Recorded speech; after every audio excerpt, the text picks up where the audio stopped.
Magandang buhay mga kabangkag. So ngayon po ay maglilinis tayo ng mga dahon ng nyog at i-ready po natin yung ating kamotehan o bangkag para sa pagtatanim ng kamote. Noong nakaraang December nagpaani ako dito. Bali hindi po bumalik yung gastos natin kasi yung panahon po natin nung tayo nagtanim ay tag-ulan. So ang kamote po ayaw nyo ng tag-ulan, kaya yung mga laman po ng kamote hindi lumaki. Bagaman may mga laman pero hindi po lumaki. Ano? Kaya ngayon subukan natin ngayong summer, ngayon po ay January. Try po natin ulit magtanim at baka sakali mabawi po yung nagastos natin nung nakaraan na lugi natin. So ang ayaw po ng kamote ay yung may malilim. So ayaw po niya ng may mga nalililiman siya, may mga dahon-dahon. So ititrim po natin yung mga nyug na yan at nang maarawan po yung part doon. So humiram po ako ng panungkit. Ito po ay panungkit ng niyog. Hiniram ko po ito para pang trim po natin dyan kasi medyo mataas na po yung nyog. Okay? So gawa po tayo kasi ito lang po yung hiniram ko at nanguha po ako ng kawayan dyan sa may gilid. Kaya ito gagawin po natin.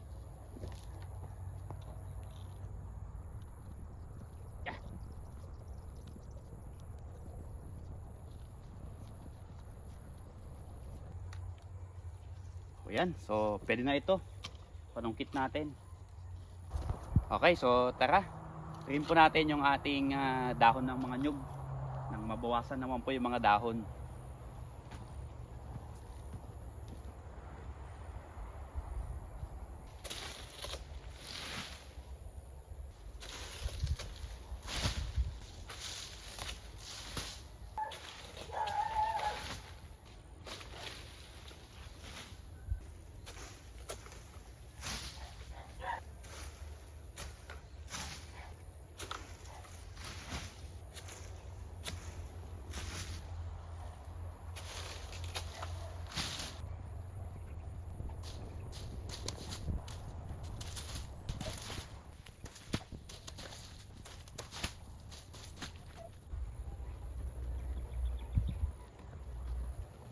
Yan, so okay na po yun na trim nya. So mag-iwan naman po tayo ng konting dahon para hindi naman po mamatay yung nyog. Ano po? So yung iba po kasi dito namatay na.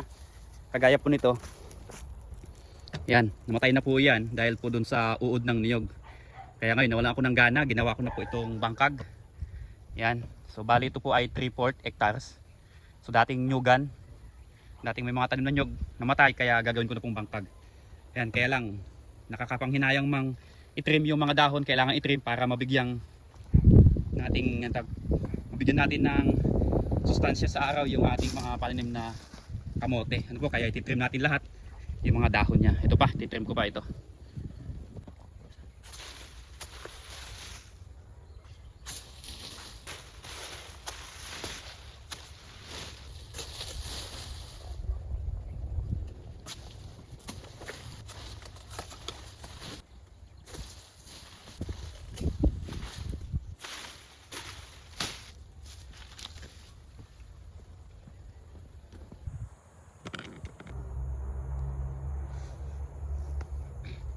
Yan, ito naman po yung mga ibang nyog, medyo mababa, kaya gagamitan na lang po natin ng itak. Hindi na po natin kailangan gamitan ng halabas. Ano po?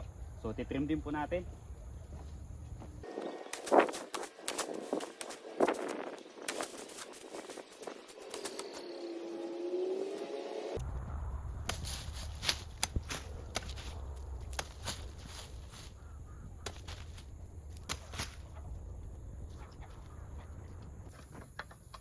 Yan, so puntahan po natin yung iba pa sa dulo. Yan, so may mga dami na pong bakante dito na walang nyog. Ibig sabihin mga namatay po yan. Actually yung mga maliliit na yan na niyog ay sugot ko na lang po yan. Pinaltan ko po yung mga namatay noon. Ganun pa rin namamatay, kaya hayaan na natin. Kung ano yung natirang nyog, yun na lang po ang pagtiyagaan natin. Kung mamatay ay gawin na po natin talagang bangkag ito. Okay? So ito po medyo mataas. Gamitan po natin ng panungkit para matanggalan ng dahon. Pero sayang, ang dami pa namang bunga. So pwede pang magbuko dito. So try po natin tanggalan yan.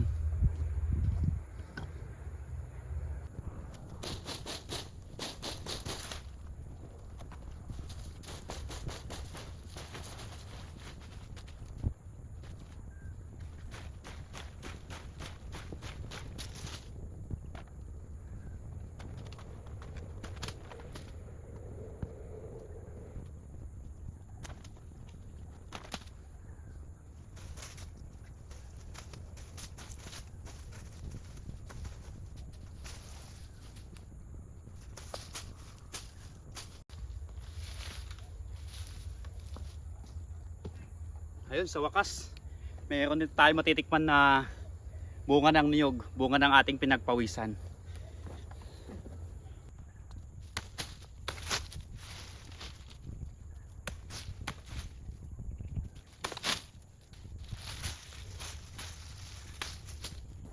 So, ito pa isa, medyo mataas, kaya gamitan natin ng halabas para matriman natin yung dahon.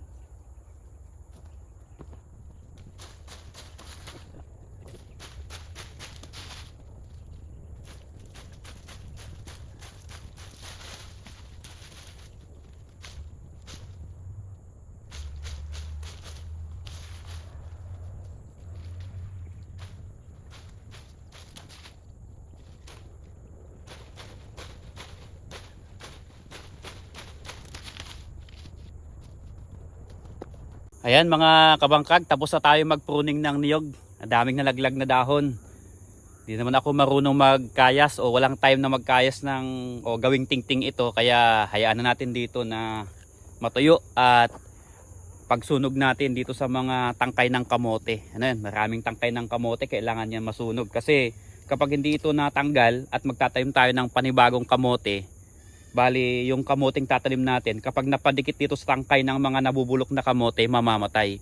Yun po pala yung disadvantage kapag hindi natanggal lahat ng mga tangkay ng kamote. Kaya dapat matanggal po to lahat. Bali ito po yung aking maiuwi ngayon. Nagpunta sa bukid. Yung buko kanina na kinuha ko, ito yun. So bali ang ganito yung ginawa ko na pagkakarga. Bali 3 piraso ito. Yan.